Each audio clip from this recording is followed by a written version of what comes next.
এখন চলে আসছি মাঠে টক শাক তুলতে। দেখো কত টক শাক হয়েছে গাছে, প্রচুর পরিমাণে টক শাক। আর টক শাক গাছে ফুলও হয়েছে প্রচুর।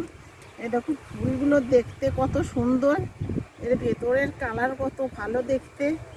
আমরা এখন টক শাক নেব। আর এই টক শাক না চিংড়ি মাছ দিয়ে রান্না করলে খুব টেস্ট। আর এই একদিন রান্না করে রাখলে 3-4 দিনই খাওয়া যায়। এগুলো ফ্রিজে না রাখলেও কোনো অসুবিধা হয় না, ভালো থাকে। এখন আমি টক শাক তুলে নিচ্ছি। আর এই পাশেই দেখো লাউ গাছও কত বড় হয়ে গিয়েছে, লাউ গাছগুলোও অনেক বড় হয়ে গিয়েছে। আর এই মাঠের সব জমি আগে শ্যালোর জলে চাষ করা, না ডিপ টিউবওয়েলের জমিতে ডিপ টিউবওয়েলের জলে চাষ করা হতো, কিন্তু এখন ডিপ টিউবওয়েল নষ্ট হয়ে গিয়েছে, এখন শ্যালোর জলে চাষ করা হয়।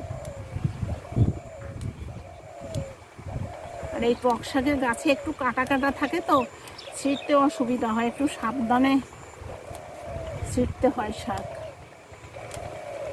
আর এই টক শাকের এই যে ফল, এই ফলের ভিতরে একটা বীজ, এই বীজ ফেলে দিও, এই অংশটা দিয়েও মাছ দিয়ে রান্না করে খেতে খুব টেস্ট।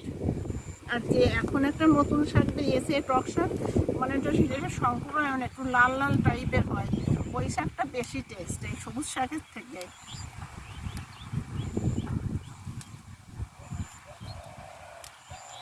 চুলকায়, খুব সাবধানেই তোলা লাগবে।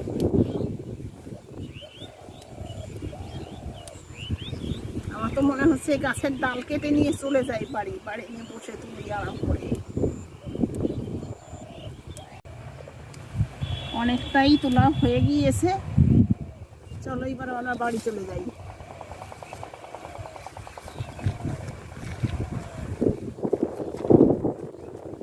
আমি তো এই আলের মধ্যে হাঁটতেই পারবো না, ভয় লাগে আলের মধ্যে হাঁটতে আমার।